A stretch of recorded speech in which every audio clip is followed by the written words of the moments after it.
Secure your applications with robust authentication by setting up your Twilio account for effortless OTP verification. First, navigate to the official Twilio website and locate the Sign Up button, typically found in the top right corner of the page. You'll then be prompted to enter your personal details, including your name, email address, and a secure password to create your new account. After submitting, Twilio will send a verification email to the address you provided.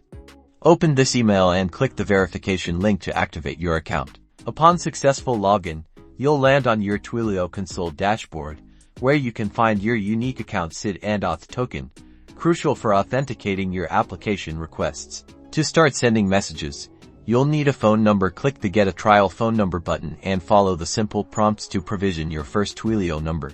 For production environments, you'll need to upgrade from your trial account. Navigate to the billing section and add funds to your account to enable full messaging capabilities. For optimal OTP delivery, we highly recommend using a messaging service from the left sidebar.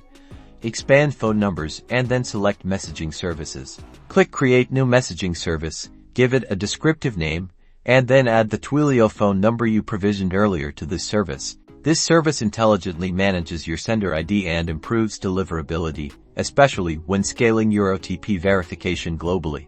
If you plan to send OTPs to international recipients, ensure you enable the necessary Geo Permissions. Navigate to Messaging and then select Geo Permissions. Select the specific countries where your users reside to ensure your OTP messages can be successfully delivered worldwide without any restrictions. With your Twilio account fully configured, including your account SID, Auth token, and a robust messaging service, you're now ready to integrate secure OTP verification into your applications.